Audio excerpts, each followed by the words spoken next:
नमस्कार दोस्तों, मैं हूं रही भायल। मेरे यूट्यूब चैनल रही भायल आईएनसी पर आपका हार्दिक हार्दिक स्वागत है। दोस्तों, ग्वालियर में प्रियंका गांधी जी अभी विशाल जनसभा को संबोधित कर रहे हैं। जनसभा का लाइव प्रसारण आप मेरे यूट्यूब चैनल पर देख सकते हो। मैं बहुत और जो आप सब लोग आए उसका भी स्वागत करता हूं। मैं सबसे पहले अनुरोध करूंगा कि जेपी अग्रवाल साहब स्वागत करें।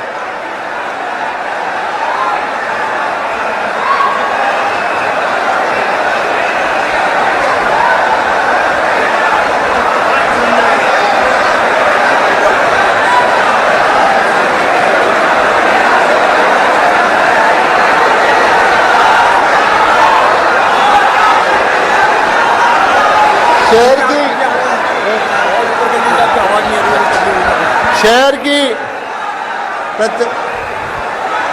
आदरणीय कमलनाथ जी से भी मैं अनुरोध करूंगा कि वो स्वागत करें।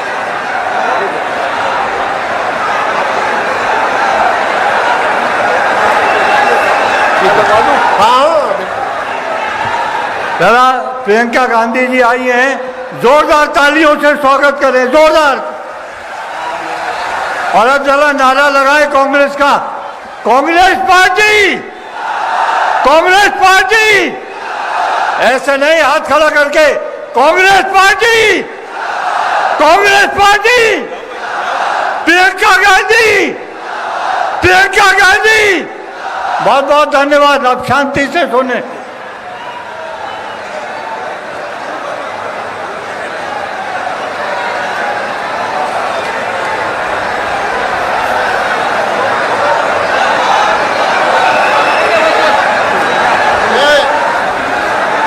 अब सबसे पहले अनुरोध करूंगा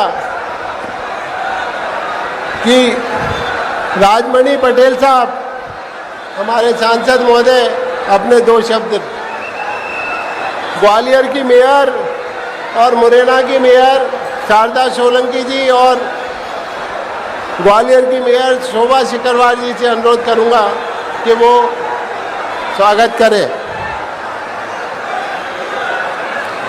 राजमणि पटेल साहब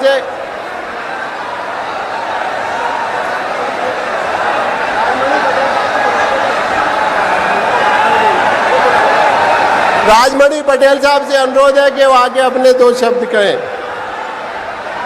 मैं छिंदवाड़ा के सांसद आदरणीय नकुल नाथ जी से अनुरोध करूंगा कि वो दो शब्द कहें।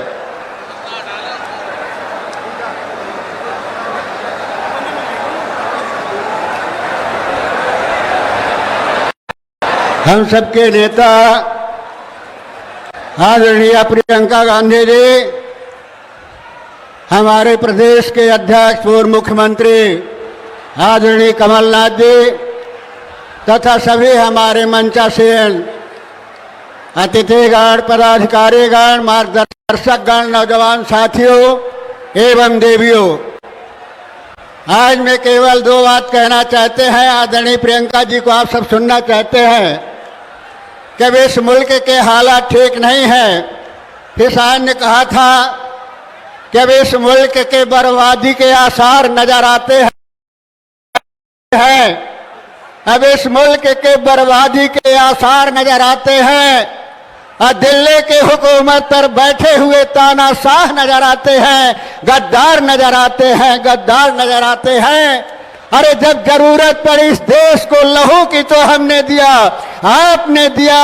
अब इन गद्दारों को, तानाशाहों को हम ही बेईमान नजर आते हैं, हम ही बेईमान नजर आते हैं। आज ये देश की हालात किस तरह की बना दिया है कि आज इस देश के मेहनत करने वाले, चाहे वो किसान हो, चाहे इस देश को बनाने वाला इस देश का नौजवान हो, चाहे इस देश के प्रगति और विकास के नींव बन करके काम करने वाला हमारे इस देश का दलित हो, मजदूर हो, आदिवासी हो, वनवासी हो, आज सबका हक और अधिकार कुचला जा रहा है। आज उनका स्वाभिमान और सम्मान दबाया जा रहा है, उनका सम्मान दबाया जा रहा। साथियों, जिन्होंने इस देश की आजादी की लड़ाई में कांग्रेस पार्टी के साथ सीना तान करके जिन्होंने कुर्बानी दिया, इस देश को आजाद कराया, आज इस देश के सबसे बड़ी धरोहर, सबसे बड़ी ताकत इस देश के गरीबों का विश्वास दबाया जा रहा है। अगर उनका विश्वास टूट जाएगा तो देश टूट जाएगा। इसलिए मैं कहना चाहता हूं कि भारतीय जनता पार्टी इस देश से संविधान को मिटाना चाहती है, बाबा साहब अम्बेडकर के संविधान को खत्म करना चाहती है, प्रजातांत्रिक मूल्यों को खत्म करना चाहती है और इस संविधान के स्थान पर अपना संविधान लागू करना चाहती है जहां न कहीं चुनाव होगा न जनतंत्र की कोई कीमत होगी। इसलिए प्रार्थना करना चाहते हैं कि ये लड़ाई जो है ये लड़ाई संविधान बचाने की है, ये लड़ाई हमारे शहीदों के इतिहास को बचाने की लड़ाई है, ये लड़ाई हमारे देश के गरीबों के हक और अधिकार की लड़ाई है, ये उनके स्वाभिमान और सम्मान को बचाने की लड़ाई है। आइए हम सब मिल करके आज राहुल गांधी जो इस देश ने दुनिया की मानवता के हक और अधिकार की लड़ाई लड़ रहे हैं, आम गरीब का विश्वास बन करके रह गए हैं। आज प्रियंका जी हमारे बीच में आई हैं, उनसे बड़ी अपेक्षाएं हैं। जिस तरह वो शेरनी की तरह दहाड़ती है, गरीबों पिछड़ों दलितों की आवाज उठाती है, आज हमें फक्र है कि आज हमारे बीच में है, उनको सुनना चाहते हैं। इन्हीं शब्दों के साथ मैं आप सबको बहुत बहुत बधाई देना चाहता हूं और आदरणीय प्रियंका जी का तहे दिल से आप सबकी ओर से स्वागत करना चाहता हूं। धन्यवाद। जय हिंद। मैं ग्वालियर जिले के अध्यक्ष देवेंद्र शर्मा जी से अनुरोध करूंगा कि वो स्वागत भाषण पढ़ें।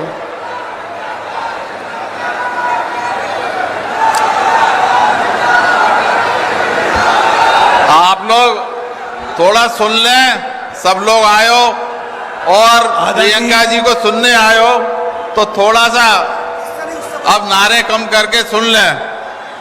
मैं बोलूंगा प्रियंका गांधी, प्रियंका गांधी, कांग्रेस पार्टी, कांग्रेस पार्टी। आज इस जन आक्रोश रैली में इस गालव ऋषि की तपोभूमि पर हमारे बीच हमारी नेता आदरणीय प्रियंका गांधी जी, हमारे बीच हमारे नेता आदरणीय कमलनाथ जी, हमारे बीच उपस्थित आदरणीय दिग्विजय सिंह जी, आदरणीय गोविंद सिंह जी, आदरणीय तनखा साहब, यहाँ उपस्थित मैं सब मंच पर सभी लोगों का नाम ना लेते हुए सम्माननीय मंच कह रहा हूँ, आदरणीय सभी लोग यहाँ उपस्थित हुए। मैं जिला कांग्रेस कमेटी के तरफ से सभी का स्वागत, वंदन, अभिनंदन करता हूँ। इस ग्वालियर में गालव ऋषि की ये तपोभूमि पर आप लोग पधारे हैं और यहाँ मैं आपको बता दूं कि जो लोग भी आज कांग्रेस का झंडा लेके चल रहे हैं वो सारे लोग उस विचारधारा को लेके चल रहे हैं जिस विचारधारा को कभी छोड़ेंगे नहीं। जिनको जाना था वो चले गए, जो ये समझते थे कि हमसे कांग्रेस है, उनको आज सामने बैठे सभी कार्यकर्ताओं ने बता दिया कि कांग्रेस आपसे नहीं, कांग्रेस हमसे है। हमारे कार्यकर्ता जो आज ग्वालियर चंबल संभाग से सभी लोग जो उपस्थित हुए हैं, मैं सभी को बहुत बहुत बधाई दूंगा कि इतने जो हमने सोचा था, जो हमारा संकल्प था, वो हमने पूरा किया है। मैं आदरणीय प्रियंका जी से आग्रह करूंगा कि कांग्रेस का कार्यकर्ता, जैसे पहले जो बुजुर्ग कार्यकर्ता हैं उनके इंदिरा जी के साथ कहीं ना कहीं फोटो हैं, उसके बाद आदरणीय राजीव जी के साथ हम लोगों के सबके फोटो हैं, आदरणीय राहुल जी ने जो यात्रा की उससे काफ़ी लोगों के फोटो बने, लेकिन आपके साथ में हमारे कार्यकर्ताओं के फोटो नहीं हैं। इस बात को हमने मीटिंग में भी रखा था कि कम से कम हमारे सभी जिले के जो प्रमुख कार्यकर्ता हैं उनके फोटो खींचें। तो आदरणीय दिग्विजय सिंह जी ने बोला है कि हम दिल्ली में आप लोगों के फोटो खिंचाएंगे, तो मैं चाहूँगा कि आप उसमें भी समय निकालें, जिससे जो फोटो हम लोगों के पास हमारे घरों में लगते हैं उससे एक ऊर्जा मिलती है। मैं आपको बताना चाहता हूँ कि मध्य प्रदेश में जो एकजुटता है, जो राम लखन की जोड़ी बनी हुई है, हमारे आदरणीय कमलनाथ जी, आदरणीय दिग्विजय सिंह जी, और पूरी ईमानदारी से जिस तरह से कांग्रेस का काम होना चाहिए वो हो रहा है। यहाँ मैं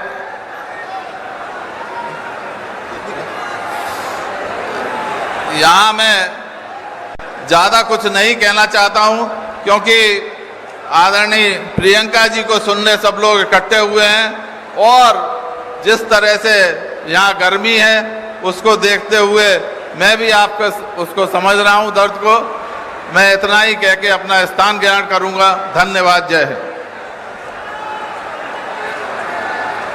अब मैं अनुरोध करूंगा विधि के क्षेत्र में अपनी विशेषज्ञता हासिल करने वाले और हम कांग्रेस कार्यकर्ताओं के लगातार हो रहे जुल्म के खिलाफ लड़ने वाले विवेक तनखा जी को कि आए और अपने 2 शब्द बोलें। मैं 2 ही शब्द बोलूँगा। आदरणीय प्रियंका जी, आदरणीय कमलनाथ जी, आदरणीय दिग्विजय जी, परम सम्मानीय मंच और मेरे जामबाज साथियों, प्रियंका जी, जो आज मैं दृश्य देख रहा हूं, ये दृश्य मैंने 1980 में देखा था, फिर 84 में देखा था, और आज मैं देख रहा हूं। इसको कहते हैं वेव पब्लिक। ये जो आज ग्वालियर का समूह खुद चला आ रहा है, इससे समझ आ रहा है कि 20 साल की जो हमारी तपस्या थी वो खत्म होने वाली है, वो अंत होने वाली है। आप लोगों को इस प्रजातंत्र की लड़ाई में, इस संविधान की रक्षा की लड़ाई में मैं साधुवाद देता हूं, और प्रियंका जी को धन्यवाद देता हूं कि वो हमारे बीच में आज आई। धन्यवाद। जय हिंद।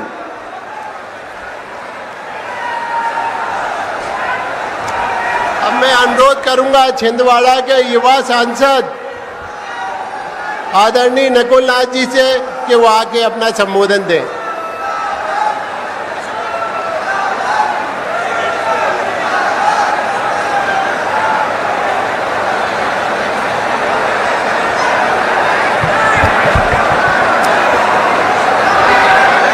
ग्वालियर के इस ऐतिहासिक जन आक्रोश रैली में दिल्ली से पधारे हमारे कांग्रेस पार्टी के महासचिव श्रीमती प्रियंका गांधी वाड्रा जी, हमारे प्रदेश कांग्रेस के अध्यक्ष और मध्य प्रदेश के भावी मुख्यमंत्री आदरणीय पिताजी,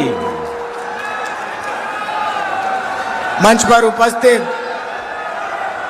सम्मानित सभी कांग्रेस के वरिष्ठ नेतागण, जिन्होंने हमेशा मुझे मार्गदर्शन दिया है, और आशा करता हूं कि आने वाले समय में वो उसी तरह मुझे मार्गदर्शन दें।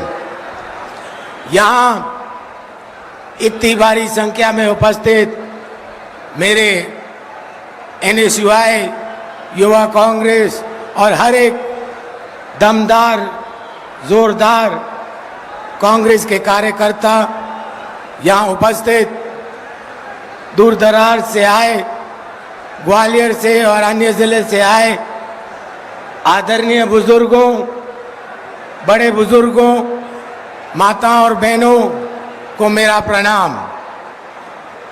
छोटे बच्चों और छोटे बहनों को मेरा प्यार। सबसे पहले तो मैं रानी लक्ष्मीबाई को शत शत नमन करता हूं। कांग्रेस पार्टी का एक अकेला लोकसभा सांसद होने के नाते ये मेरा सौभाग्य है कि आज अपनी ओर से, कांग्रेस के हर कार्यकर्ता की ओर से, मध्य प्रदेश की जनता की ओर से मैं प्रियंका जी का स्वागत ग्वालियर में और मध्य प्रदेश के पावन धरती पे करता हूं। साथियों, मैं कोई लंबी चौड़ी बात नहीं करना चाहता। मैं केवल 2-3 बिंदुओं पे बात करना चाहता हूं और वो ये है कि आज हमारा मध्य प्रदेश भारतीय जनता पार्टी के लिए भ्रष्टाचार, अत्याचार और घोटाले का गढ़ बन चुका है। मध्य प्रदेश भारतीय जनता पार्टी के लिए हेडक्वार्टर बन चुका है भ्रष्टाचार और घोटाले के लिए। अगर हम घोटालों की बात करें तो कितने घोटाले आपने देखे हैं 18 साल में। व्यापम घोटाला की आग तो बुझी नहीं, व्यापम 2 शुरू हो गया। 15 साल से व्यापम घोटाला चल रहा है और अब एक नया घोटाला, पटवारी भर्ती घोटाला। सोचिए, सोचने वाली बात है कि उन विद्यार्थियों पर क्या गुजरा होगा, उन माताओं पिताओं पर क्या गुजरा होगा जिन्होंने रात दिन मेहनत करके अपने बच्चों को पढ़ाया। आपने तो हमारे युवा पीढ़ी का भविष्य को अंधकार में धकेल दिया। भारतीय जनता पार्टी ने हमारे युवा पीढ़ी के साथ खिलवाड़ किया है। आज अगर हम भ्रष्टाचार की बात करें तो मध्य प्रदेश भ्रष्टाचार में प्रथम स्थान पर आता है। अगर हम अत्याचार की बात करें तो मध्य प्रदेश महिलाओं पर अत्याचार, आदिवासियों पर अत्याचार, दलितों पर अत्याचार पे नंबर 1 स्थान पे आता है। आप सबने देखा होगा कि किस तरह हमारे आदिवासी भाइयों को अपमानित किया जाता है। कहीं उनको कमरे में बंद कर पीटा जाता है, कहीं उनकी हत्या कर दी जाती है, कहीं उन पर भारतीय जनता पार्टी के कार्यकर्ता द्वारा उन पर पेशाब कर उन आदिवासियों का अपमान किया जाता है। और ये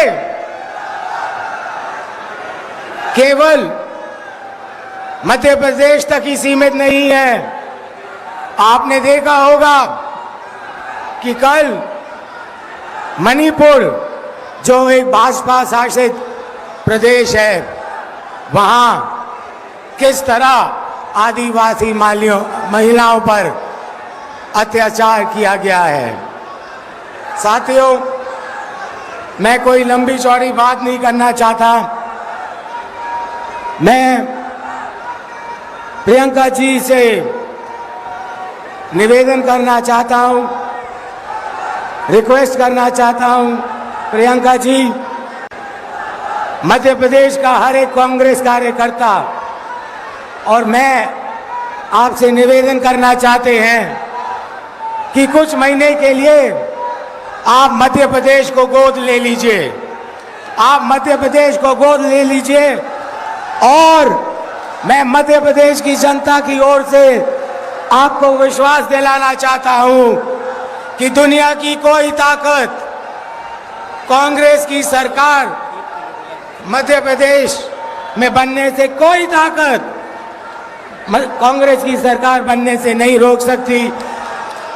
और मुझे आप सभी पर, ग्वालियर की जनता पर, मध्य प्रदेश की जनता पर पूरा भरोसा है कि आगामी चुनाव में आप इस भ्रष्टाचार, भारतीय जनता पार्टी के द्वारा अत्याचार, धोखा का मुंह तोड़ जवाब देंगे और फिर से हम मध्य प्रदेश में कांग्रेस की सरकार लाएंगे और मध्य प्रदेश का एक नया इतिहास रचेंगे। आप सभी का बहुत बहुत धन्यवाद। अब मैं हमारे नेता प्रतिपक्ष मध्य प्रदेश आदरणीय गोविंद सिंह जी से अनुरोध करूंगा कि आके वो भी अपना संबोधन दें।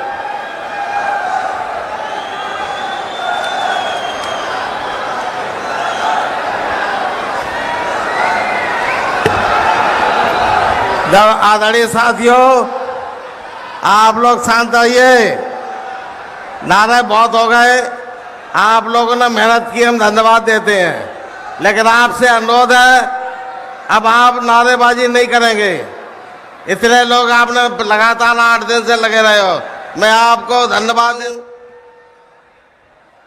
सबसे पहले नारा ये, कांग्रेस पार्टी, कांग्रेस पार्टी, प्रियंका गांधी, प्रियंका गांधी।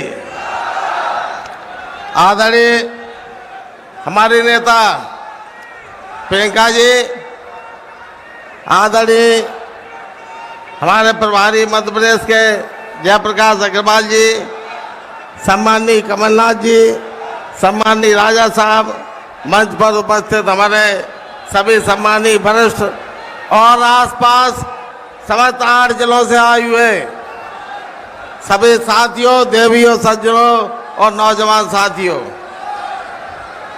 मैं आप प्रियंका जी के इस ग्वालियर के गालब ऋषि और ग्वालियर चंबल संभाग की वीरभूमि पर आपका इंकलाबी प्रणाम करता हूं, सलाम करता हूं।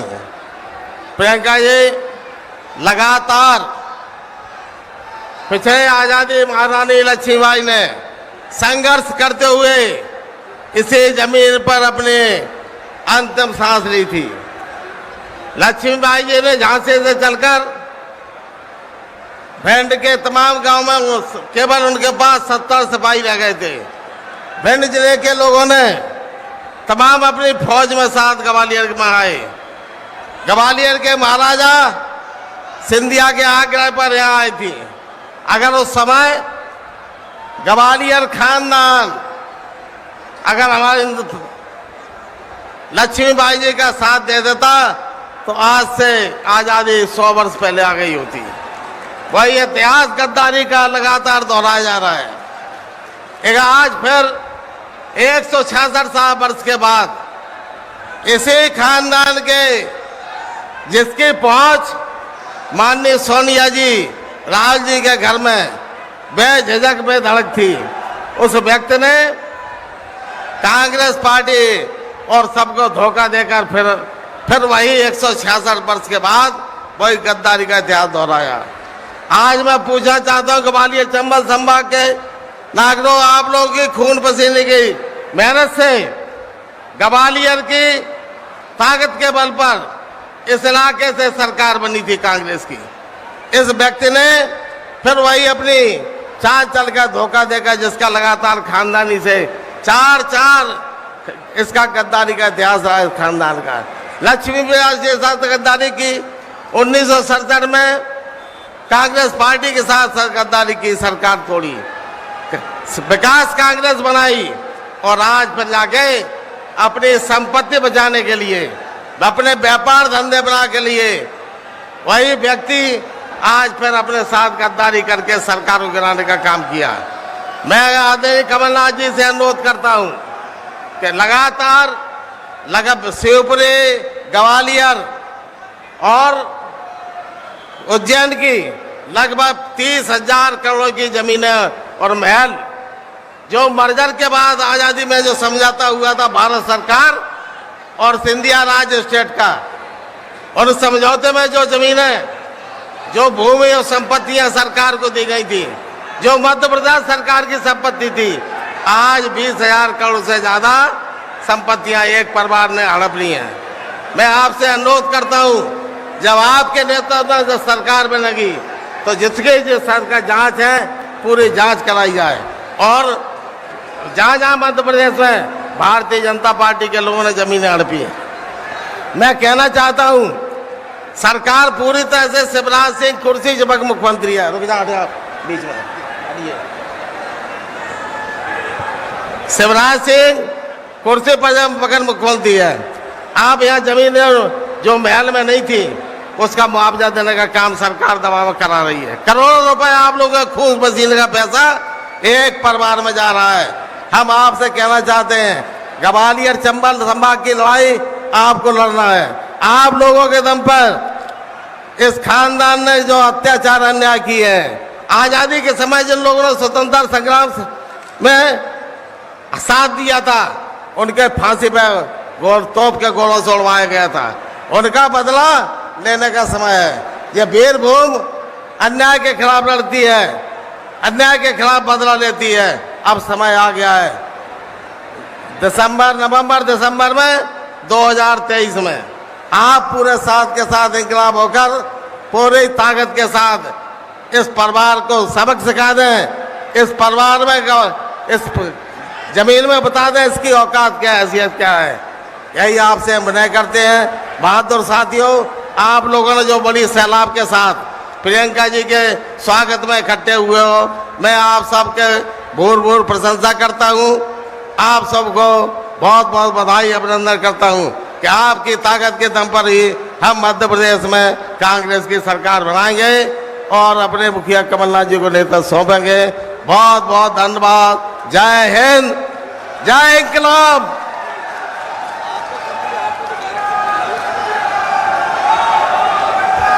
अब मध्य प्रदेश के प्रभारी अखिल भारतीय कांग्रेस कमेटी के महासचिव जेपी अग्रवाल से साहब से अनुरोध करूंगा कि अपना संबोधन दें।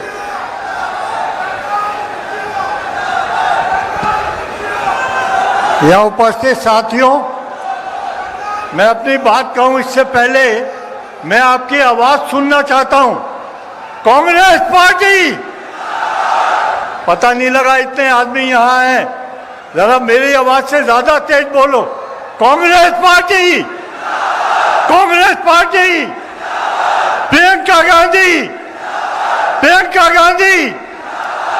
यहाँ उपस्थित आदरणीय प्रियंका गांधी जी, आदरणीय कमलनाथ जी, आदरणीय गोविंद सिंह जी, दिग्विजय सिंह जी और उपस्थित मंच पर विशिष्ट अतिथिगण, साथियों और दोस्तों, आज प्रियंका गांधी जी हमारे बीच में आई हैं। लोग बहुत उत्साहित हैं, उनको सुनना चाहते हैं। यह आवाज उनकी अपनी नहीं है, यह आवाज वो है जो कांग्रेस की विचारधारा है, जो कांग्रेस का दर्द लोगों के लिए है। यह आवाज उनके मुंह से सुनना चाहते हैं। क्या विचारधारा है कांग्रेस की? रोटी, कपड़ा और मकान और रोजगार। तो जब प्रियंका गांधी बोलती हैं तो उन मुद्दों को छूती हैं। वो ये ध्यान रखती है कि हमें किसान की तरफ ध्यान देना है, हमें गरीब की तरफ ध्यान देना है, हमें कमजोर की तरफ ध्यान देना है। जो नौजवान हैं उनको नौकरी मिले, उनको साधन मिले, महिलाओं को संरक्षण मिले और ऐसा राज हो जो जंगल राज ना हो, जो भ्रष्टाचारी राज ना हो, जहाँ कोई व्यापक घोटाला नहीं हो, जहाँ कोई ये पटवारी घोटाला ना हो। ऐसा राज चाहिए और उसी राज की आवाज प्रियंका गांधी लेकर आई है। हमें संदेश देंगी, हम देखना चाहते हैं, वो बताएंगी कि कांग्रेस कैसा राज देती है। ये कांग्रेस है जिन्होंने किसानों के कर्जे माफ करे, ये कांग्रेस है और आपके पिताजी राजीव गांधी जिन्होंने नौजवान को कंप्यूटर दिया, आपके पिताजी जिन्होंने महिलाओं को राइट दिया, पंचायतों में और नगर निकाय में खड़े होने का राइट दिया, इंदिरा गांधी ने गरीबों के लिए नारा लगाया। वो सारी आवाज आपकी आवाज में शामिल है। आज यहाँ आप आइए, हम आपका बहुत बहुत स्वागत करते हैं। अब इससे पहले मैं कमलनाथ जी से दरखास्त करूंगा कि एक नारा दिया है, ये जो पिछली 18 साल की सरकार है कि झूठा शिवराज और चौपट राज, इसके बारे में कमलनाथ जी ने एक बुकलेट बनाई है और मैं आशा करता हूं कमलनाथ जी से, कमलनाथ जी उसका विमोचन करेंगे और उसके बाद वो अपना भाषण देंगे। बहुत बहुत धन्यवाद।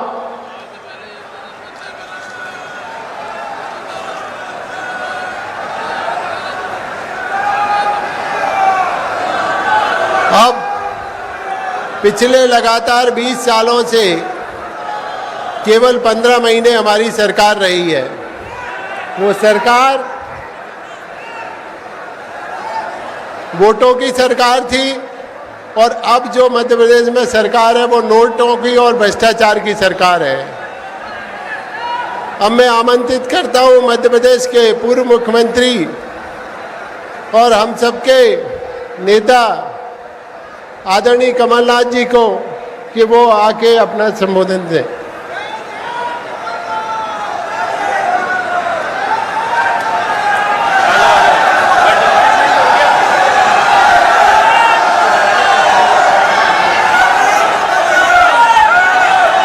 हम सबकी बहन माननीय प्रियंका जी, जेपी अग्रवाल जी, दिग्विजय सिंह जी, गोविंद सिंह जी, कांतिलाल भूरिया जी, सुरेश पचौरी जी, अरुण यादव जी, अजय सिंह जी, विवेक तनखा जी, राजमणि पटेल जी, नकुल नाथ जी, सभी यहाँ, मैं सबका नाम नहीं ले रहा, सभी यहाँ उपस्थित विधायकगण, महिला कांग्रेस, युवक कांग्रेस, एनएसयूआई,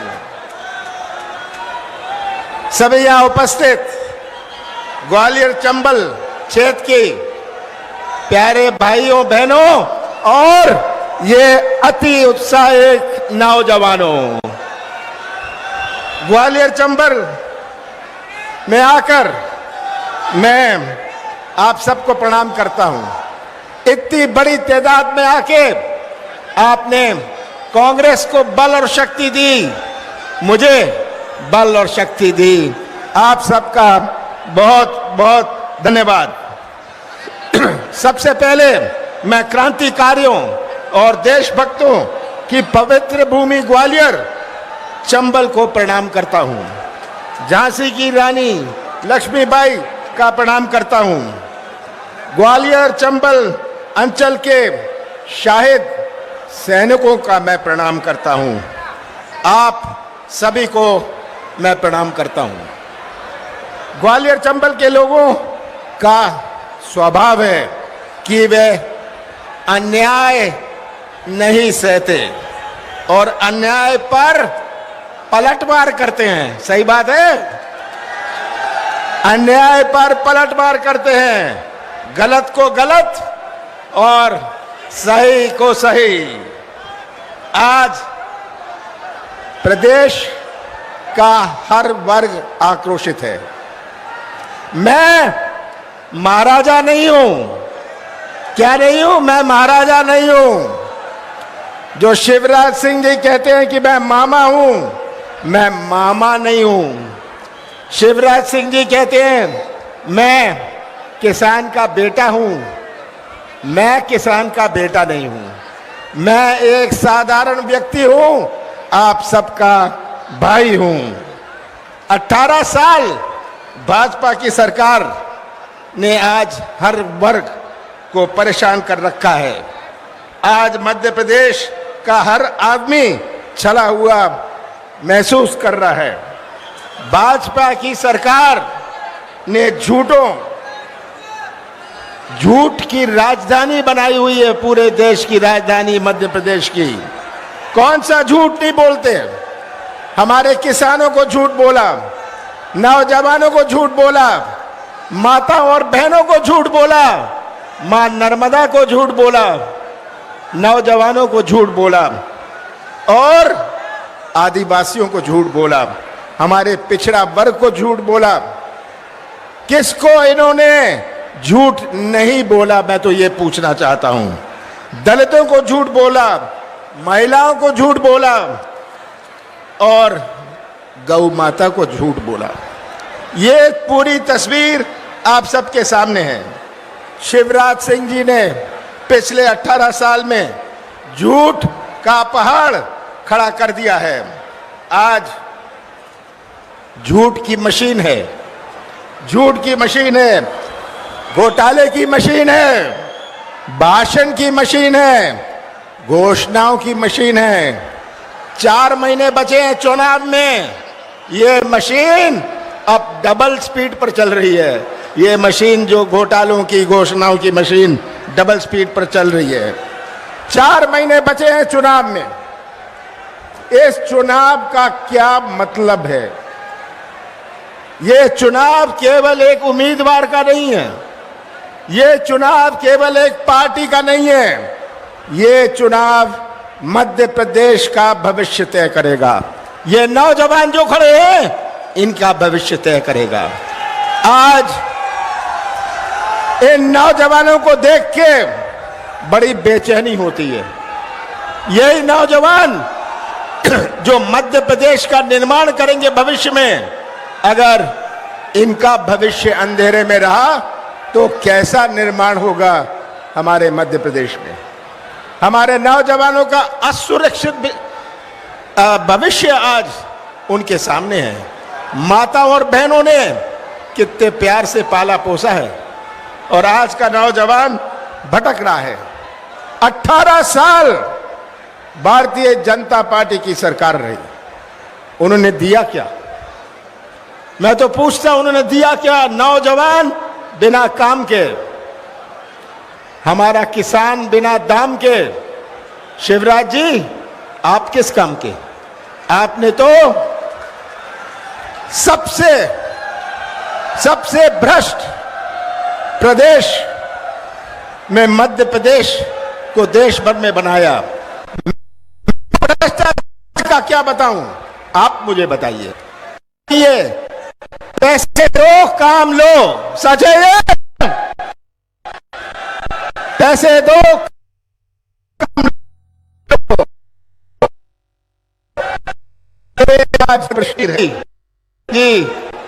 आज ये भटकते हुए नौजवान को देख नहीं सकते, उनकी आंखें नहीं चलती, ये किसान का दुख सुन नहीं सकते, इनके कान नहीं चलते, इनकी आंख नहीं चलती, कान नहीं चलता, मुंह बहुत चलता है। मुंह बहुत चलता है, पर मुंह चलाने में और प्रदेश चलाने में बहुत अंतर है। 15 साल बाद कांग्रेस की सरकार बनी थी। दिसंबर 2018 में मैं मुख्यमंत्री का पद था, जो किसानों की अत्याचार में नंबर 1 हुए। कैसा प्रदेश मुझे सौंपा था? जो बेरोजगारी में नंबर 1 हो। कैसा प्रदेश मुझको सौंपा था? जो महिलाओं की अत्याचार पर नंबर 1। हमने एक शुरुआत करी थी, हमने 15 महीनों में अपनी नीति और नीयत का परिचय किया। कौन सी गलती करी मैंने? 27 लाख किसानों का कर्जा माफ किया। कौन सी गलती करी मैंने? मैंने 100 रुपए 100 यूनिट बिजली दी। कौन सा गुनाह मैंने किया? 100 रुपए 100 यूनिट दी बिजली। और मैंने गौशाला का निर्माण किया। कौन सा पाप मैंने किया? धीरे धीरे हम आगे बढ़ रहे थे और सौदा हो गया, हमारी सरकार नहीं बनी। आज चुनाव जब 4 महीने दूर है, शिवराज सिंह जी को बहनें याद आ रही हैं, नौजवान याद आ रहे हैं, किसान याद आ रहे हैं। 18 साल में उनको ये सब याद नहीं आए। मैं तो पूछता हूं शिवराज जी, आपने ये 18 साल में क्या दिया? महंगाई दी, बेरोजगारी दी, भ्रष्टाचार दिया, कोरोना की मौत दी, भर्ती घोटाले दिए। आप देख रहे हैं कि पटवारी घोटाला, आप देख रहे हैं महाकाल का घोटाला। कौन सा घोटाला? 2,500 घोटाले मध्य प्रदेश में। ये शिवराज सिंह जी की देन है। शिवराज सिंह ने माफिया राज दिया, बाल अपराध दिया। और एक और बात बताऊं, शिवराज सिंह ने घर घर में शराब भी दी। ये शिवराज जी की उपलब्धि है। तो मैं तो अंत में आपसे यही कहता हूं कि आज ये चुनौती जो आपके सामने है, मध्य प्रदेश की भविष्य की चुनौती है। आज हमें मध्य प्रदेश का भविष्य सुरक्षित रखना है। मध्य प्रदेश को फिर से एक नई पटरी पर लाना है। हमें नौजवानों का भविष्य सुरक्षित रखना है। और मुझे पूरा विश्वास है, मध्य प्रदेश के मतदाताओं पर विश्वास है, ग्वालियर चंबल के ईमानदार मतदाताओं पर विश्वास है कि आप प्रदेश की तस्वीर रखेंगे अपने सामने और सच्चाई समझेंगे, सच्चाई का साथ देंगे।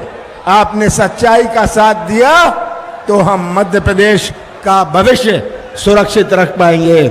और मुझे पूरा विश्वास है कि ग्वालियर चंबल की जब गिनती होगी, सबसे ज्यादा रिकॉर्ड पूरे मध्य प्रदेश में ग्वालियर चंबल का होगा।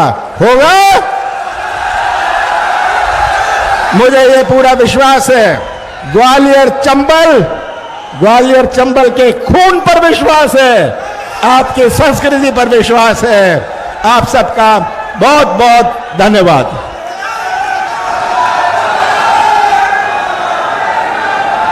आदरणीय कमलनाथ जी ने जो कहा है बिल्कुल सही है। और हम सब इस देश की नेता,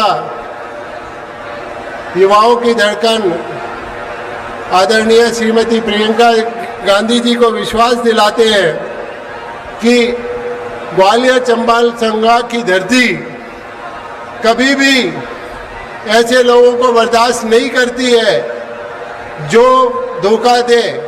इस क्षेत्र का मतदाता और जनता पे पूरा विश्वास है कि हम ग्वालियर चंबल संभाग के हम जितने भी साथी बैठे हैं उन सब की ओर से ये मैं विश्वास दिलाना चाहता हूँ कि निश्चित तौर से इस क्षेत्र से बहुत अच्छे मतों से कांग्रेस की जीत होगी, ऐसा मैं विश्वास दिलाना चाहता हूँ। अब मैं अनुरोध करना चाहता हूँ, देश की युवाओं की धड़कन हमारी नेता आदरणीय श्रीमती प्रियंका गांधी जी, महासचिव अखिल भारतीय कांग्रेस कमेटी को, कि आके अपना संबोधन दें।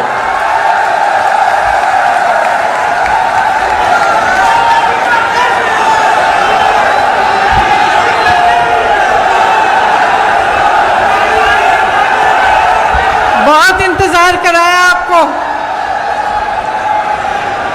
श्री जेपी अग्रवाल जी, श्री कमलनाथ जी, श्री दिग्विजय सिंह जी, श्री गोविंद सिंह जी, श्री कांतिलाल भूरिया जी, श्री सुरेश पचौरी जी, श्री अरुण यादव जी, श्री अजय सिंह जी, श्री विवेक तनखा जी, श्री राजमणि पटेल जी, श्री नकुल नाथ जी, श्री नीलांशु चतुर्वेदी जी, श्री सत्यनारायण पटेल जी, श्री जीतू पटवारी जी, श्री जयवर्धन सिंह जी, उपस्थित सभी विधायकगण, नेतागण, महिला कांग्रेस, यूथ कांग्रेस, एनएसयूआई और सेवा दल के मेरे सभी साथी, सभी कार्यकर्ता, सब भैया बहनन, आपको हमारी राम राम। मैं आज ग्वालियर चंबल में आई के बड़ी खुशी भई। मैं पहले भी पीताम्बरा मैया के दर्शन को आई हती। मोई दादी इंदिरा जी आपके क्षेत्र में आई हती। उनने मोए रानी लक्ष्मीबाई की कहानी खूब सुनाई हती। मैं बचपन में तुम्हारे क्षेत्र की वीरता और साहस की कहानियां पतो हैं। इतने दूर दूर से आई मेरी बहनन और भैया, आप सब लोगों का धन्यवाद।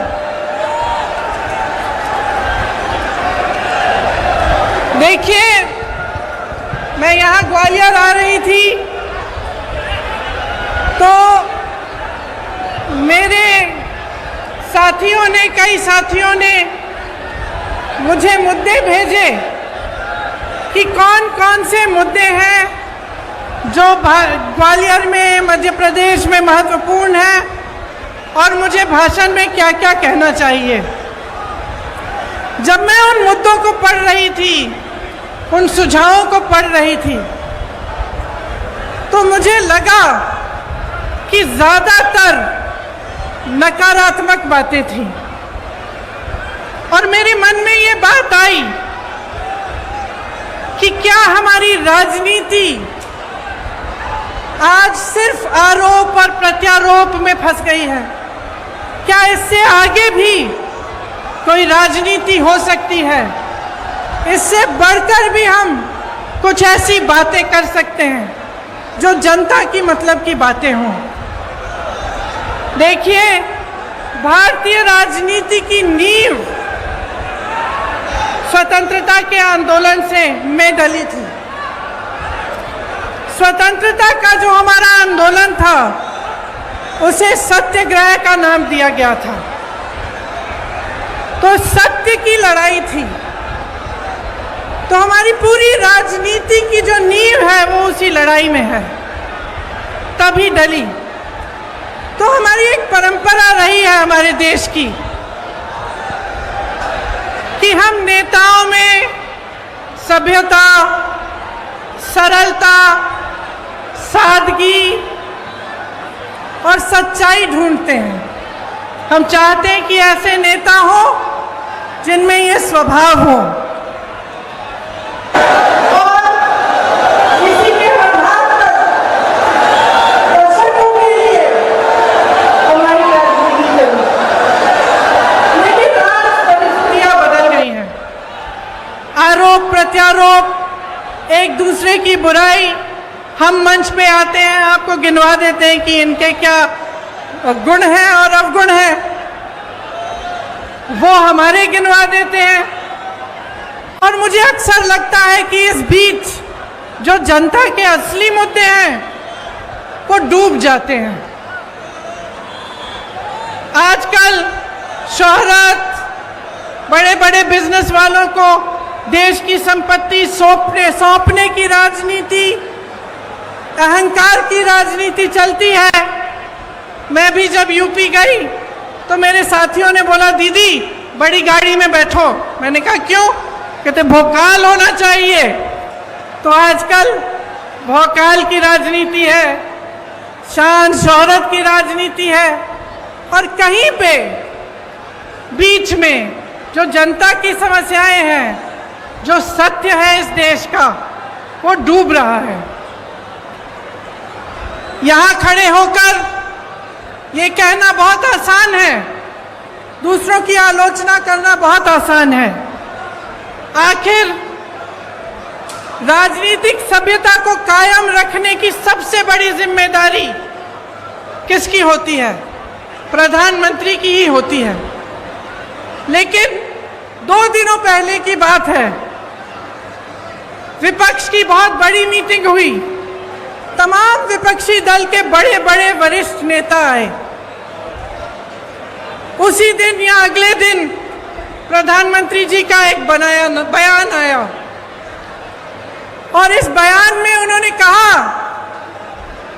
कि जितनी भी विपक्ष के नेता हैं, जितने भी विपक्ष की पार्टियां हैं, एक झटके में प्रधानमंत्री जी ने जैसे सब धान 22 पसेरी सबको चोर बोल डाला।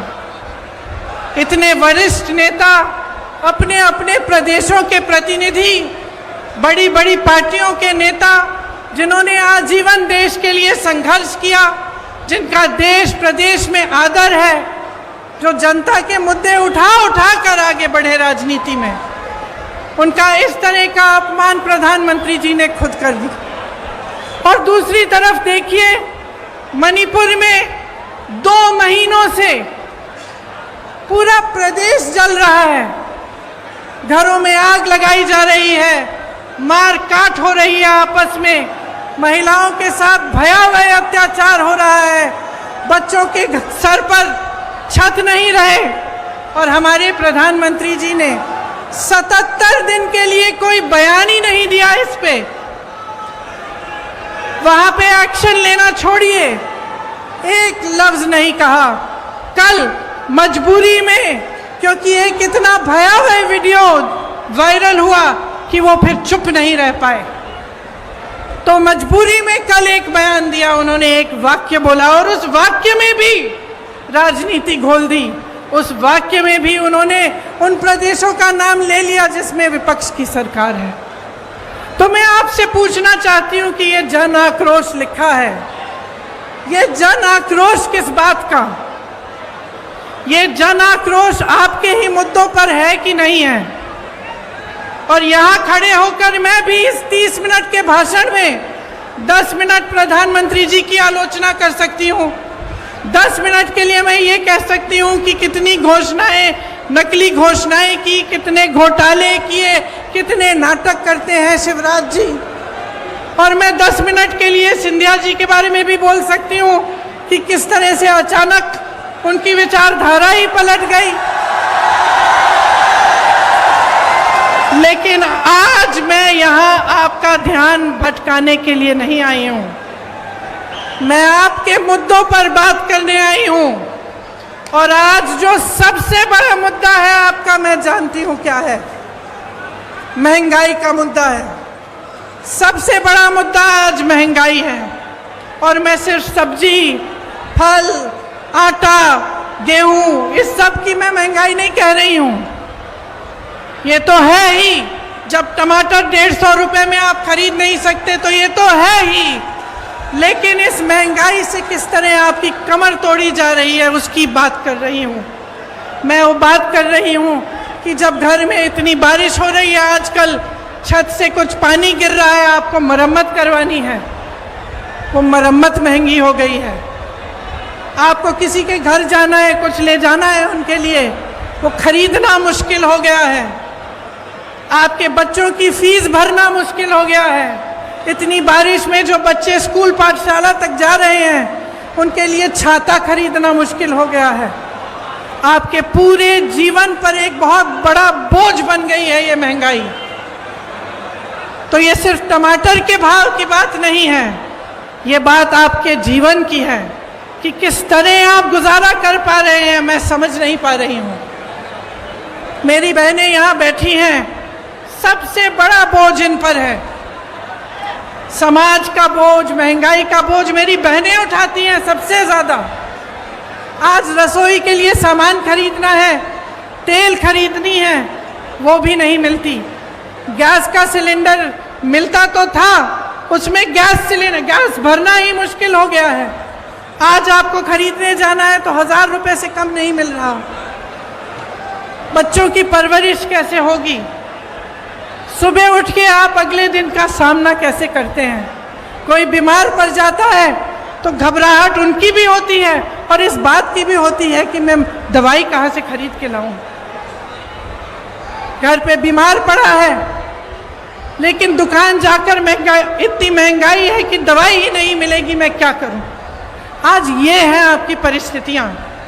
तो इस बीच मुझे उचित नहीं लगता कि यहाँ आकर मैं फिजूल की बातें करूं, मैं दूसरों की बार बार आलोचना करती रहूं। मुझे ये उचित लगता है कि हर चुनाव में, हर प्रदेश में, हर गांव में, हर मोहल्ले में जब कोई नेता जाता है तो उसे जनता के मुद्दों पर बात करना पड़ेगा। उसको बताना पड़ेगा कि ये महंगाई क्यों है, कि महंगाई के साथ साथ इतनी बेरोजगारी क्यों है, कि एक ऐसी सरकार क्यों है आज हमारे देश में जिसने पूरी की पूरी देश की संपत्ति 1 या 2 बड़े बड़े बिजनेस वालों को बेच दी, जहां से आपको रोजगार मिलता था, उन कंपनियों को जब इन्होंने अपने मित्रों को सौंपा तो उनको मालूम होगा कि आप बेरोजगार होंगे। आपको रोजगार कहां से मिलता था? पीएसयू से मिलता था, बड़ी बड़ी जो सरकारी कंपनी थी उनसे मिलता था। आपको रोजगार खेती की कमाई से मिलता था, आपको रोजगार सेना से मिलता था, आपको रोजगार छोटे छोटे व्यापार से मिलता था। आज परिस्थितियां क्या हैं? जो बड़ी बड़ी कंपनियां हैं वो तो सारी सौंप दी इन्होंने अपने दोस्तों को। सेना की भर्ती का क्या किया अग्निवीर का आप जानते हैं। आपका ये जो क्षेत्र है ग्वालियर का क्षेत्र, रानी लक्ष्मीबाई जी का क्षेत्र है, यहां से तमाम वीर जवान जाकर हमारे सरहद पे खड़े होते हैं। आप जानते हैं सबसे अच्छी तरह कि जब से अग्निवीर की स्कीम आई और 4 साल की सेना में भर्ती कराई गई, तब से क्या स्थिति है। मैं कुछ हरियाणा के नौजवानों से मिली, उन्होंने मुझे बताया कि ट्रेनिंग से ही लोग वापस जा रहे हैं घर। तो कहते हैं कि हम इतनी ट्रेनिंग, इतनी कड़ी ट्रेनिंग कर किस लिए रहे हैं। हम इतनी कड़ी ट्रेनिंग इसलिए कर रहे हैं कि 4 साल बाद हम बेरोजगार होकर वापस आ जाएं, और जब घर आएंगे तो सरकार ने ये परिस्थितियां बना दी हैं कि घर पे भी किसानी से चाहे जितनी भी मेहनत कर लो, इतनी महंगाई है, इतनी मुश्किलें हैं कि किसानी से भी नहीं कमा पाएंगे। तो घर आकर क्या करेंगे? वहां भर्ती के लिए तमाम नौजवान पढ़ाई करते हैं, माँ बाप मेहनत की कमाई से उनके लिए पैसे इकट्ठे करते हैं। कोई 10,000 के ट्यूशन, कोई 20,000 के ट्यूशन करता है, और फिर देखिए पटवारी के इम्तिहान में किस तरह से घोटाला हो गया। तो इन चीजों का समाधान क्या है? आज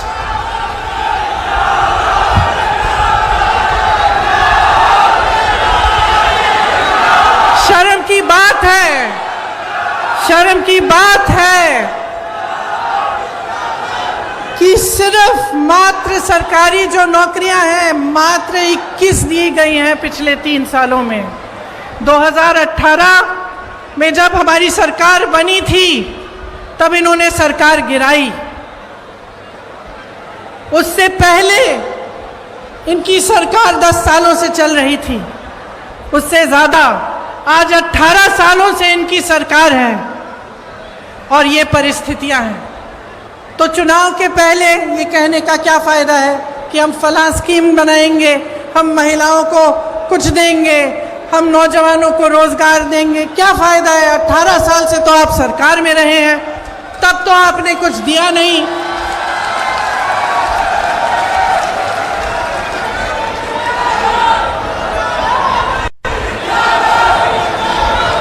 तो ये परिस्थितियां हैं, ये सच्चाई है। आपके मुद्दे क्या हैं? महंगाई है, बेरोजगारी है। जिस तरह से ये घोटाले पे घोटाला होता जा रहा है, जिसकी बड़ी लंबी लिस्ट है यहाँ मेरे पास, निकालते हूँ क्योंकि इतनी लंबी है कि इतने सारे याद भी नहीं रह पाते। खैर निकाल के बाद मैं बताऊंगी, दिख नहीं रही। तो इन्होंने इतने सारे घोटाले किए, कुछ नहीं छोड़ा, सड़कें नहीं छोड़ी, कुछ नहीं छोड़ा, भगवान की मूर्तियां नहीं छोड़ी महाकाल में।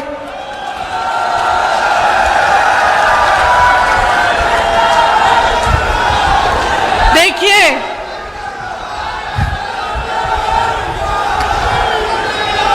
एक बात है, देखिए 2 बातें।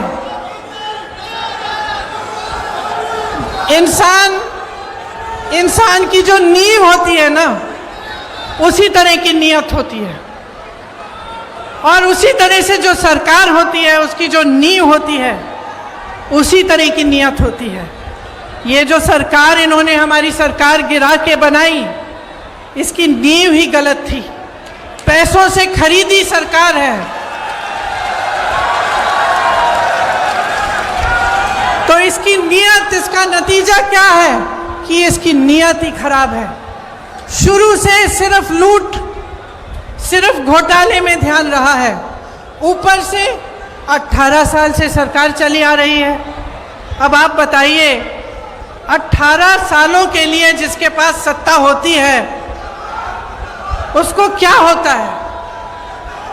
18 सालों से सत्ता में रहने से अहंकार होता ही होता है, और इस कदर होता है कि जो आसपास के अधिकारी होते हैं, जो साथी होते हैं, वो भी सच्चाई नहीं बताते। तो 18 सालों में नेताओं की ये आदत अक्सर हो जाती है कि वो सोचने लगते हैं कि सत्ता तो हमेशा ही उनके साथ रहेगी, और जब हमेशा सत्ता साथ रहेगी तो काम करने की क्या जरूरत है भैया? कोई पूछने वाला तो है नहीं। जब समय आएगा ध्यान भटका देंगे, जब समय आएगा दूसरी बातें कर लेंगे जिससे जनता के जज्बात जुड़े हुए हैं। फिर से जनता भूल जाएगी कि महंगाई है, जनता भूल जाएगी कि बेरोजगारी से मर रही है, जनता भूल जाएगी कि किसान खेती नहीं कर पा रहा, कुछ खरीद नहीं पा रहा, पेट्रोल डीजल के दाम इतने बढ़ गए हैं, और फिर से हमें वोट मिल जाएगा। 18 क्या 5 साल और हम सत्ता में रहेंगे, हमें कुछ करने की जरूरत नहीं है। और आज मध्य प्रदेश में यही परिस्थितियां हैं। सत्ता की वजह से अहंकार है, सत्ता की वजह से आलस है, और सुन लीजिए, सत्ता का स्वभाव है कि वो इंसान की भी असलियत उभार देती है। ये सत्ता का स्वभाव है। आप सत्ता को एक नेक इंसान के हाथ में दो, वो भलाई करेगा, आपकी सेवा करेगा। आप सत्ता को गलत इंसान के हाथों में दे दो तो इसी तरह की लूट मचेगी जो आपके प्रदेश में आज मच रही है।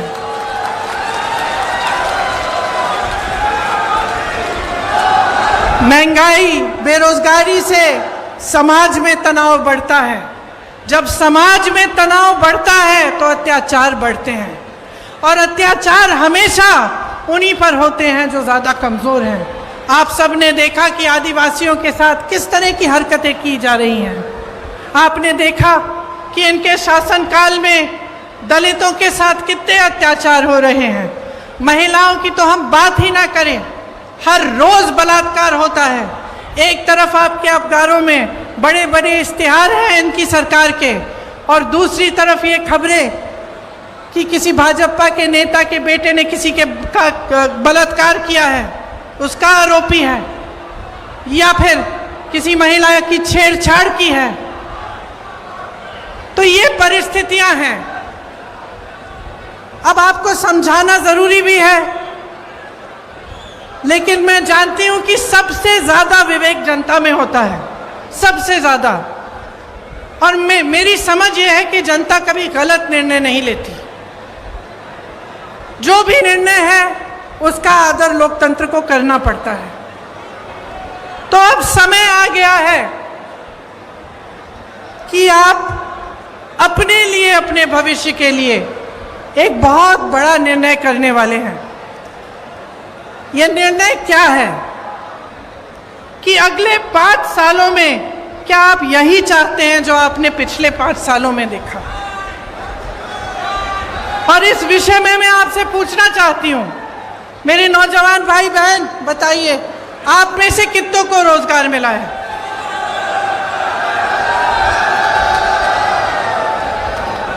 मेरे किसान भाई बहन यहाँ हैं, आपकी जिंदगी बेहतर हुई है कि नहीं? नहीं हुई। 5 सालों में आपकी तरक्की हुई है कि नहीं? यहाँ व्यापारी होंगे, छोटे दुकानदार वाले भी होंगे, रेहड़ी पटरी वाले भी होंगे, क्या आपके जीवन में तरक्की आई है कि नहीं? आप कितनी मेहनत से कमाते हैं, कुछ नहीं बचता आपके पास। और जो आप पर सत्ता है, जो जिनके पास सत्ता है, जो आप पर राज कर रहे हैं, आलस के बावजूद घोटाले पे घोटाले कर करके कमा रहे हैं। बड़े बड़े आलीशान महल हैं उनके, बड़े बड़े बिजनेस वालों के साथ घूमते फिरते हैं, लेकिन आपके पॉकेट में, आपके जेब में एक पाई नहीं बचती। आज ये अभाव है तो इसलिए है क्योंकि आप जागरूक नहीं बने हैं। मैं आप ही को दोषी ठहराऊंगी कि आपकी जागरूकता में कमी है। आप नेताओं से सही सवाल कर नहीं रहे हैं। आप नेताओं से पूछिए कि इतने घोटाले क्यों हो रहे हैं, कि आपने 22,000 घोषणाएं की, उसमें से क्या आपने 2,000 भी पूरी की? आप क्यों नहीं पूछ रहे हैं कि ये 20-25 घोटाले, इनकी जो लिस्ट है ये हर रोज बढ़ती कैसी चली जा रही है? आप ये नहीं पूछते कि आपके लिए इतनी महंगाई और इस देश के जो बड़े बड़े उद्योगपति हैं, जिनको इन सरकारों ने आपकी संपत्ति दे दी है, उनकी कितनी कमाई है? मैं बताती हूँ। 1600 करोड़ रुपए एक उद्योगपति एक दिन में कमा रहा है, जिसको इस देश की संपत्ति दे चुके हैं। 1600 करोड़ रुपए एक दिन में, और इस देश का किसान एक दिन में 27 रुपए नहीं कमा पा रहा। तो आज मैं आपसे पूछना चाहती हूं, बदलाव चाहते हो कि नहीं चाहते हो? आप एक ईमानदार सरकार चाहते हो कि नहीं चाहते हो? आप इस सरकार को हटाकर एक ऐसी सरकार बनाना चाहते हो जो आपके लिए दिन रात एक करके काम करे कि नहीं? आज 1600 युवा बेरोजगार हैं प्रदेश में। 1600 युवा आत्महत्या कर रहे हैं बेरोजगारी की वजह से। युवा जो होता है वो आशा रखता है, महत्वाकांक्षाएं होती हैं उसकी, माँ बाप के लिए कुछ करेगा, कमाएगा, घर में जो बच्चे हैं उसकी परवरिश करेगा। आज वो सारे सपने तोड़ दिए हैं। क्या आप ऐसी सरकार चाहते हैं जो रोजगार दिलवाए, जो आपको मजबूत बनाए, जो मध्य प्रदेश के नौजवानों को अपने पैरों पे खड़ा करे कि नहीं? मैंने उत्तर प्रदेश में एक नौजवान से पूछा कि बेटा, ये जो राशन की बोरी तुम्हें दी जाती है, तुम्हें ये चाहिए कि तुम्हें नौकरी चाहिए? मैं सबसे पूछती थी, एक ऐसा नौजवान नहीं था जिसने कहा मुझे राशन की बोरी दो। एक नहीं था। जितने भी नौजवान थे, चाहे जितने गरीब हों, चाहे छोटे छोटे से घर में रहते हों, वो सब कहते थे हमें रोजगार चाहिए, हमें नौकरी चाहिए, हम अपने पैरों पे खड़े होकर अपने परिवार के लिए खुद कमाना चाहते हैं। और इस सरकार ने आपको निर्भर बनाने का काम किया है। आपको राशन पर निर्भर करेंगे या आपको अपनी फालतू की स्कीमों पर निर्भर करेंगे जिसमें आपको कुछ मिलता भी नहीं है, लेकिन आपको रोजगार नहीं दिलवाएंगे, आपको अपने पैरों पर खड़े होने का काम नहीं करने देंगे। इसीलिए कांग्रेस जो है वो आपके लिए कुछ वादे, कुछ गारंटी लाई है। जब मैं कहती हूं कि कांग्रेस गारंटी देगी, तो मैं इस आधार पर कहती हूं कि हमारी जहां जहां सरकारें हैं, वहां वहां हमने जो गारंटी दी वो निभाई जा रही हैं। चाहे आप मध्य प्रदेश में, चाहे आप कर्नाटका में, चाहे आप हिमाचल प्रदेश में, चाहे आप राजस्थान में देखें, तो जो वादे किए थे वो निभाए जा रहे हैं।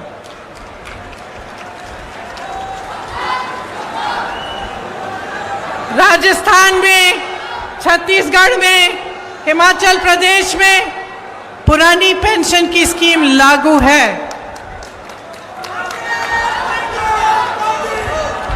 जब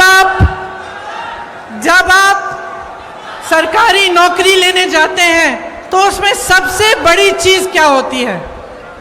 जीवन के लिए सुरक्षा। मतलब कि नौकरी 20-25 साल नौकरी करने के बाद आपको पेंशन मिलेगा, आपको एक सहारा मिलेगा।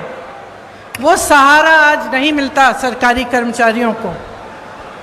सरकार कहती है पैसे नहीं है इसके लिए। तमाम सरकारी कर्मचारी परेशान हैं। इनके पास बड़े बड़े उद्योगपतियों के लोन माफ करने के पैसे हैं, आपके पेंशन देने के पैसे नहीं हैं। इसीलिए जहां जहां कांग्रेस की सरकार है वहां वहां पुरानी पेंशन आज लागू है, क्योंकि हम आपका आदर करते हैं। हम समझते हैं कि जो सरकारी कर्मचारी है, जो दिन रात सालों के लिए सेवा करता है, उसके लिए बुढ़ापे में भी सहारा होना चाहिए। और यहाँ पे भी एक घोषणा ये है, गारंटी, कि पुरानी पेंशन यहाँ भी लागू होगी। मेरी बहनों के खातों में हर महीने सीधे 1500 रुपए डाले जाएंगे। जो गैस का सिलेंडर आज आपको 1000 रुपए से कम में नहीं मिल रहा है, आपको 500 रुपए में दिलवाया जाएगा। 100 यूनिट बिजली आपको माफ होगी, मुफ्त में मिलेगी। और 200 यूनिट पर बिजली बिल आधी की जाएगी। जो किसानों के कर्ज माफ करने का काम हमने 2018 में शुरू किया था, वो नई सरकार अगर कांग्रेस की बनेगी तो उसे पूरा करेगी।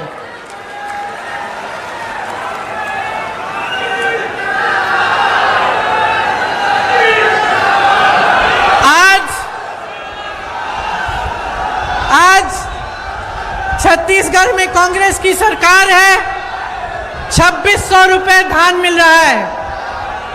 2600 रुपए आपको मिलते हैं धान के लिए। जहां पे हिमाचल में हमारी सरकार है, वहां जो वादे किए उनको पूरा करने का काम शुरू है।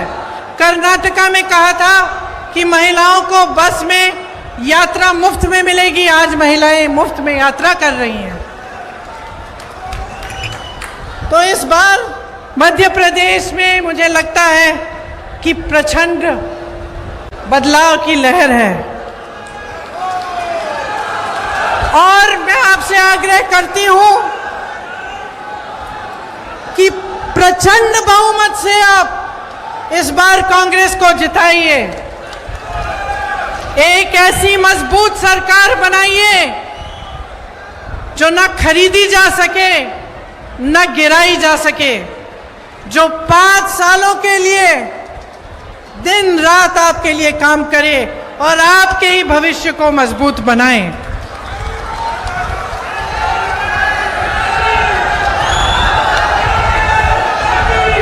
एक ऐसी राजनीति लाइए अपने प्रदेश में जो आपके भविष्य को मजबूत बनाने के लिए आपकी समस्याओं को सुलझाने का काम करे।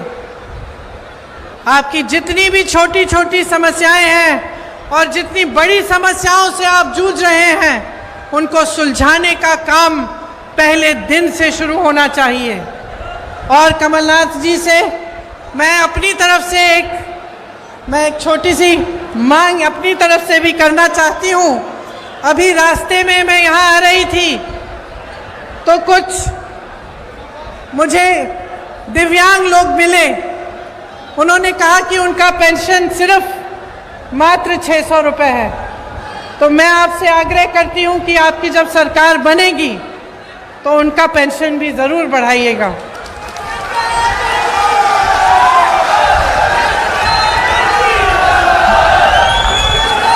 देखिए, ये ग्वालियर चंबल की धरती है। जैसे मैंने कहा, झांसी की रानी की धरती है। बड़े बड़े यहाँ से महापुरुष हुए, अपने क्षेत्र के लिए, अपने देश के लिए, अपनी जनता के लिए जी जान एक की। ग्वालियर चंबल बारे अब की जी मामा जी की भ्रष्ट सरकार बदलबे बारे है। बोलो बदलबे बारे है ना? ठीक बोल रही हूं? और बोलूं आपकी भाषा में? एक बार हमारे संगे जोर से बोलो, भाजपा जाए बेबारी है, कांग्रेस आए बेबारी है। भाजपा जाए बेभारी है, कांग्रेस आए बेभारी है। और आप सबको धन्यवाद देना चाहती हूं कि इतने समय से आपने मेरा इंतजार किया, मेरी बातों को आपने ध्यान से सुना। मैं आशा रखती हूं कि आप इन बातों को भूलेंगे नहीं, और चाहे जिस भी पार्टी का नेता आपके सामने आए, मंच पे खड़ा हो, आप उससे ये जरूर पूछिए कि आपके मुद्दों पे बात करें और आपके लिए वो क्या करेंगे। तो आप सबको बहुत बहुत धन्यवाद। जय हिंद।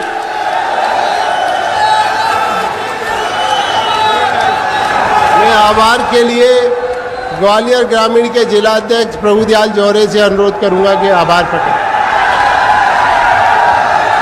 हमारी श्रीमती प्रियंका गांधी साहब, श्री कमलनाथ जी, श्री दिग्विजय सिंह जी, श्री जेपी अग्रवाल जी, श्री गोविंद सिंह जी, जो संचालन करे अशोक सिंह जी, ग्वालियर चंबल संभाग में जनमानस के जन सैलाब ने आदरणीय प्रियंका गांधी जी के आपके सामने शपथ ली है कि जिन्होंने 1857, 1968 और 2002 देश के साथ दगा किया।